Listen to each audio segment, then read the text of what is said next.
The night of September 4th, 1944, does not feel like a victory, nor does it feel like the organized chaos of combat usually described in the sanitized newsreels playing in movie theaters back home, where the good guys always win and the uniforms always stay clean. It feels like the absolute end of the world, a silent apocalypse waiting to exhale its last dying breath into the cold European air. In the rolling rain-swept fields near Velkenred, Belgium, the darkness is absolute, a suffocating blanket of black velvet that swallows the light of the stars and the hope of men leaving them alone with their own terrified heartbeats and the crushing weight of their own mortality. The soldiers of the 1st Infantry Division, known to history and their enemies as the Big Red One, are dug into the sodden, freezing earth. They are miles from home, but only inches from hell, inhabiting a purgatory of mud and anxiety, where the line between life and death is as thin as a razor's edge. These men are exhausted, their nerves frayed by months of relentless advance across France, and now they find themselves staring into a void that feels hungry.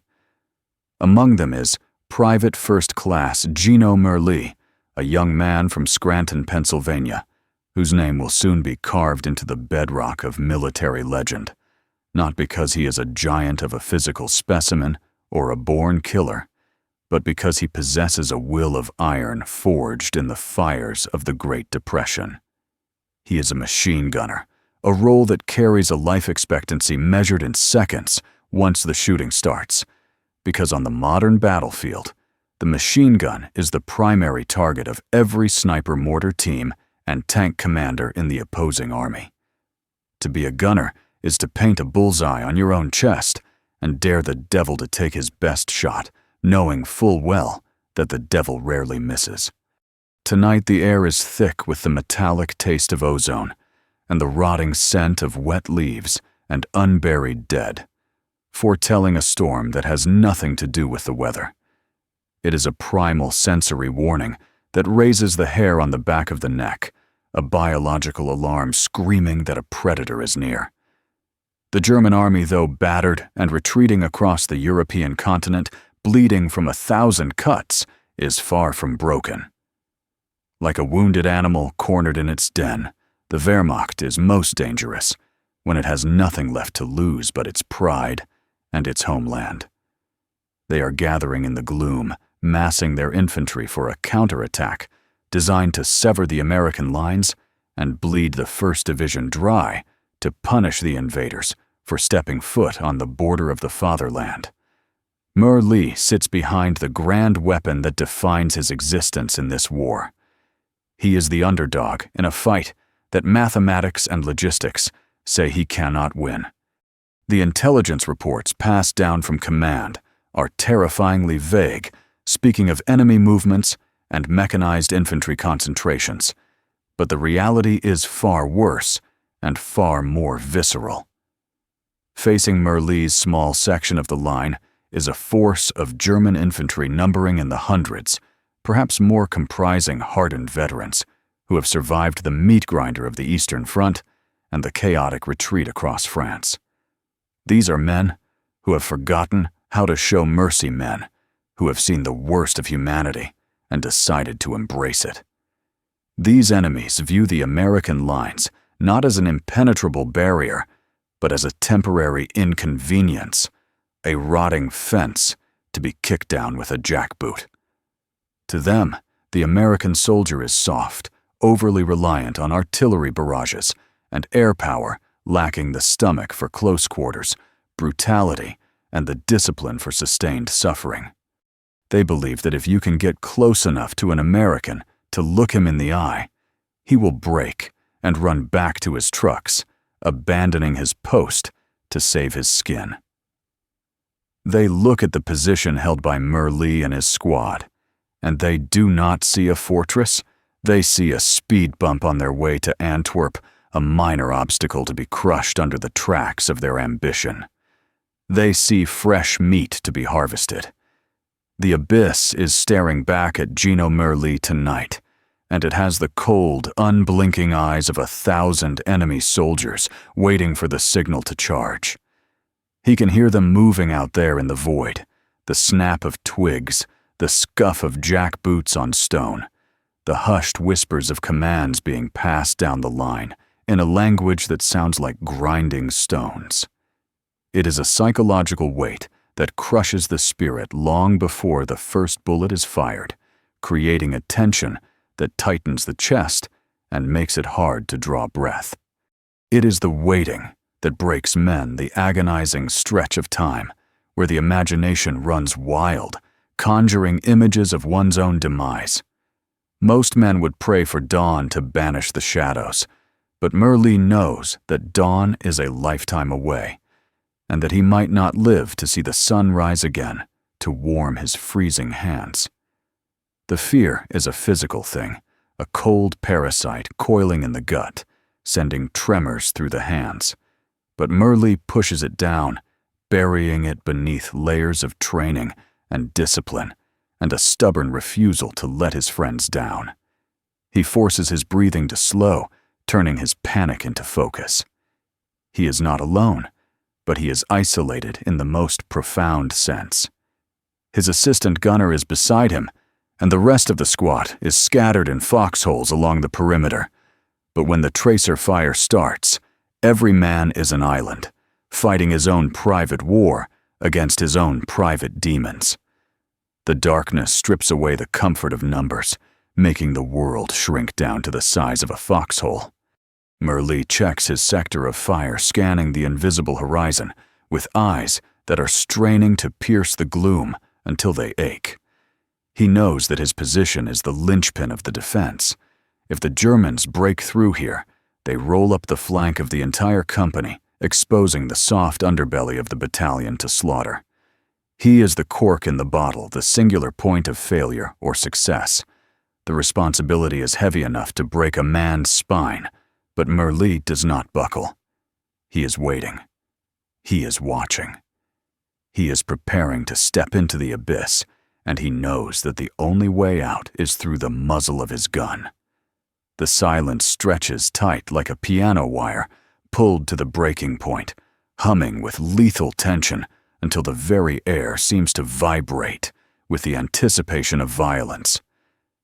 This is the moment before the hammer falls, the split second where life hangs suspended over the precipice of death, and time itself seems to hold its breath. To survive the coming storm, Gino Merle does not rely on luck or prayer or the vague promises of his commanding officers. He relies on a heresy of engineering, a machine designed to turn the chaos of battle into a rhythmic industrial process of destruction. His solution to the overwhelming odds is the Browning M19-19A4 .30 caliber light machine gun. It is an instrument of war that demands total devotion, a 31-pound monolith of Parkerized steel that sits low to the ground on its M2 tripod. This is not a precision rifle for a marksman seeking glory or a sniper looking for a clean kill. It is a scythe, a tool for clearing fields of living things. The M19-19A4 is an air-cooled, recoil-operated, belt-fed beast that operates on the short recoil principle. When a round is fired, the rearward force of the expanding gas drives the barrel and the bolt extension back together for a fraction of an inch before the bolt unlocks and continues rearward, extracting the spent casing and compressing the drive spring. It is a violent, mechanical ballet occurring hundreds of times a minute, a cycle of explosion and extraction that must be perfectly timed to function. Merle knows this weapon better than he knows the back of his own hand. He knows the precise tension required on the headspace and timing, because if the headspace is too tight, the gun will not fire, and if it is too loose, the cartridge case will rupture and blow the receiver apart, taking his face and his eyes with it in a shower of steel shards. He runs his hands over the cold metal of the cooling jacket, a perforated steel cylinder designed to dissipate the immense heat, generated by the friction of bullets, screaming down the barrel at 2,800 feet per second. In the solitude of his foxhole, Merle is a technician of death. He ensures the ammunition belt is clean free of grit and mud that could jam the mechanism at a critical moment. One grain of sand can silence the gun and end his life, so he treats the ammunition like holy relics. The belt is a fabric strip holding 250 rounds of .30-06 Springfield ammunition. Each cartridge is a promise of lethality, a mix of ball tracer and armor-piercing rounds, arranged in a sequence that allows him to walk his fire onto a target in pitch blackness. The weapon feeds from the left side the pole, pulling the heavy belt through the receiver with a hungry mechanical click-clack that echoes the beating of his own heart. Most soldiers see a gun. Merle sees a system that requires oil clearance and respect. He checks the pintle and the traversing and elevating mechanism, ensuring the gun swings smoothly across its arc of fire without snagging or hesitating. He locks the traverse bar, limiting the gun's movement to his assigned sector, ensuring he does not fire into his own men in the confusion of the coming melee, creating a literal wall of lead that nothing can pass through without being shredded. There is a profound loneliness in being a machine gunner that few outside the Brotherhood can understand. You are the priority target for every enemy rifleman, sniper, and mortar team on the field.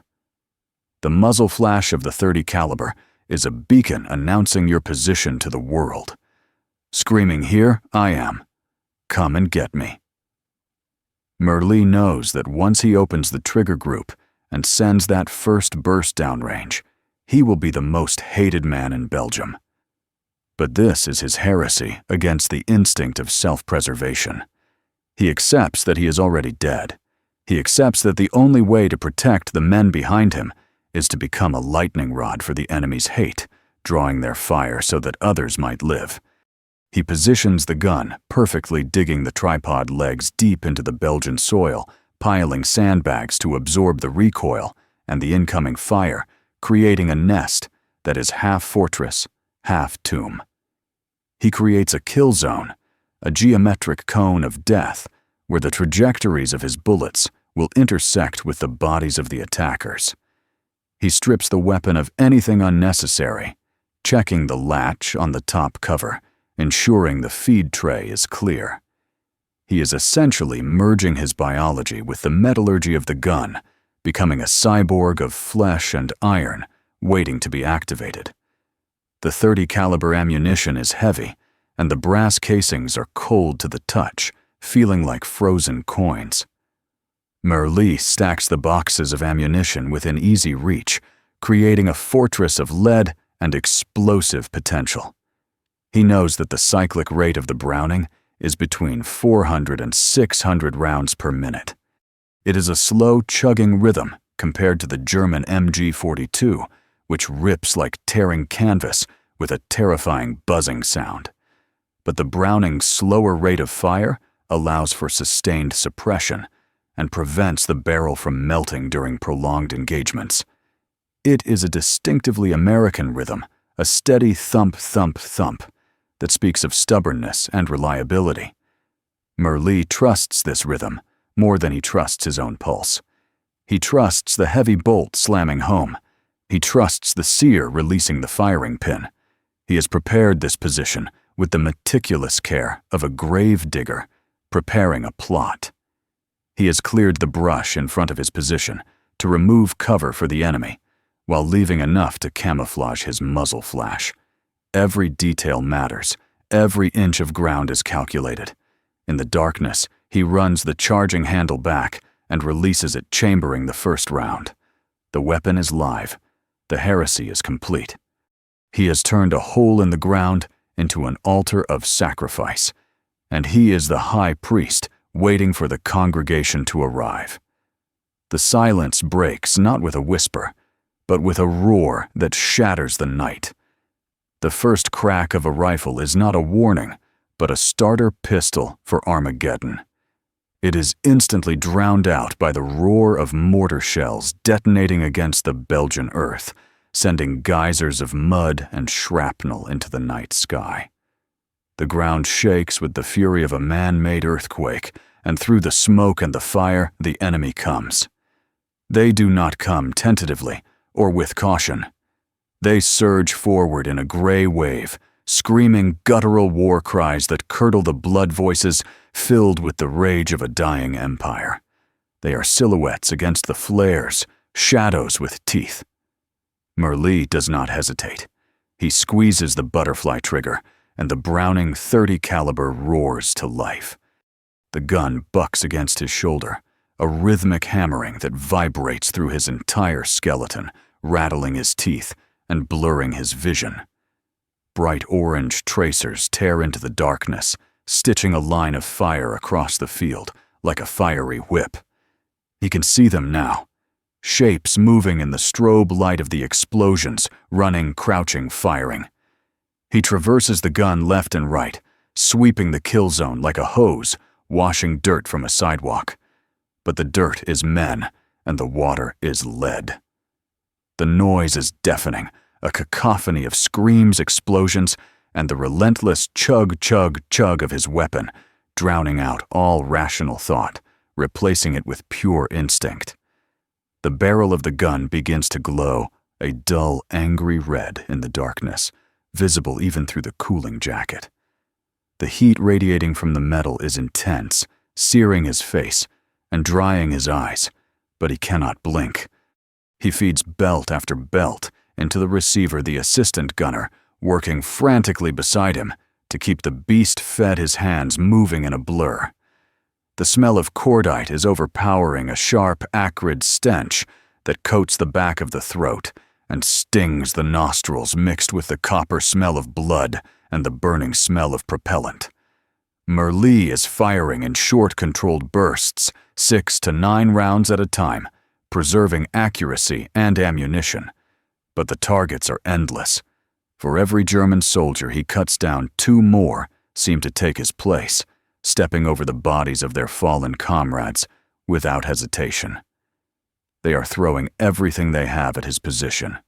Bullets snap over his head like angry hornets thwacking into the sandbags, kicking up dirt into his eyes. Grenades detonate with concussive force, rattling his bones and threatening to collapse the foxhole. He is the center of the storm, the eye of the hurricane, and he is holding the line by sheer force of will, defying the laws of probability. But the sheer weight of numbers is beginning to tell. The flanks are crumbling under the assault. The riflemen in the adjacent foxholes are being overrun, their positions swamped by the sheer mass of the German assault, and their screams are cut short by bayonets and rifle butts. The order comes down the line, a desperate shout over the din of battle to fall back, to retreat to the secondary line. The position is untenable. To stay is suicide. But Merle knows that if he stops firing, the retreat will turn into a massacre. The Germans will cut down his retreating comrades from behind, shooting them in the back as they run through the mud. He makes a decision that defies logic and embraces fatality. He stays. He tells his assistant gunner to go to get out while he still can, urging him into the darkness, saving the man's life with a command. Merle remains welded to the grip of his machine gun, a solitary figure against the tide. He is now truly alone. The rest of the company melts away into the darkness, leaving him as the sole obstacle between the German army and the soft underbelly of the American line. He fires until the belt runs dry, then reloads with hands that are steady, despite the adrenaline coursing through his veins like rocket fuel. He is buying time with spent brass. He's paying for the lives of his friends with the currency of his own existence. The enemy is closer now, close enough that he can see the whites of their eyes, in the muzzle flash close enough to hear the distinctive snap of their Mauser rifles and the grinding of their teeth. They are closing the noose, tightening the circle around his lonely pit, moving in for the kill. The climax of the night is not a singular explosion, but a slow, agonizing descent into brutality. The Germans realize that the withering fire devastating their ranks is coming from a single, maniacal point of resistance. They focus their hate on Merlis Foxhole, pouring fire into it from 3 sides. They rush him. He fires point blank the .30 caliber rounds, tearing through flesh and bone at close range, creating a gruesome spray of mist and viscera. But eventually, the inevitable happens. The ammunition runs low, the gun jams, or simply overheats into uselessness. The Germans swarm over the parapet of his foxhole silhouetted against the burning sky. Merli has no time to run. He has no time to fight, hand to hand, against a dozen men armed with submachine guns and trench knives. In a split second of desperate improvisation, he collapses onto the damp earth. He pulls his body tight, slumping over the receiver of his weapon, letting his limbs go distinctively slack, mimicking the posture of the dead. He plays dead. It is a gamble with the highest stakes imaginable a performance, where the price of a bad review is execution. He lies there, eyes closed, holding his breath, listening to the heavy breathing of the enemy soldiers, standing over him, smelling their sweat and their unwashed uniforms, and the stench of their unbrushed teeth. This is the insult. The Germans do not just kill, they desecrate. They stand over what they assume is the corpse of a foolish American boy, and they laugh. They speak in harsh, victorious tones, mocking the dead, celebrating their conquest of this stubborn hole in the ground. One of them kicks Merli in the ribs, a sharp, brutal impact that cracks bone and sends a shockwave of pain through his body. But Merli does not flinch. He is a statue of flesh. Then comes the steel. To ensure he is dead, or perhaps just for the sadistic sport of it, a German soldier drives a bayonet into Merlis' buttocks. The pain is blinding, a white-hot poker searing through his nerves, igniting his entire nervous system in a blaze of agony. It takes every ounce of discipline, every shred of mental fortitude to not scream, to not twitch, to not gasp for air. He remains limp, forcing his muscles to stay relaxed, even as they scream to contract. The German pulls the blade out and stabs again, and again. 4 times the steel pierces his flesh. 4 times, Merli endures the agony in silence, swallowing the scream that tries to escape his throat. He forces his mind to detach from his body, to float above the foxhole, watching the scene with dispassionate eyes. He tells himself that the pain is just information, that the blood running down his leg is just warm water, that he is already a ghost. They are not done. They grab his wrist, lifting his limp arm to strip the watch from it. They tear the ring from his finger. They rifle through his pockets, taking anything of value, treating him like a discarded husk, like trash to be scavenged for souvenirs. They roll him over roughly his face, pressing into the mud, and he has to fight the urge to cough, to breathe the wet earth. They discuss his weapon, pointing at the smoking barrel, perhaps considering taking it, but decide to leave it rendered useless by the supposed death of its operator. They assume that no man could withstand such violation and live. They assume that the American spirit is as fragile as a glass bottle shattering under the first blow. It is a fatal miscalculation born of arrogance. Satisfied with their looting and their cruelty, they turn their backs. They move on, confident in their victory, leaving the corpse behind to rot in the rain. They walk away, laughing into the darkness, heading toward the retreating Americans, believing the path is clear and their rear is secure. Merli waits. He counts the seconds in his head, synchronizing his internal clock with the receding footsteps, forcing himself to stay down until the perfect moment. He waits until the pain in his back is a dull throb, until the voices are slightly distant. Then the ghost rises. Slowly, agonizingly, he pulls himself up from the mud, moving like a reanimated corpse. His uniform is soaked with blood and rain sticking to his skin. His body screams in protest, his muscles cramping from the trauma, but his hands find the familiar steel of the Browning. He checks the action. It is clear. He racks the charging handle. The sound is metallic and final, lost in the ambient noise of the battlefield. He swings the barrel around, aiming not at the empty darkness, but at the backs of the men who just tortured him. He lines up the sights on the silhouette of the group who are walking away with his watch and his ring. He squeezes the trigger.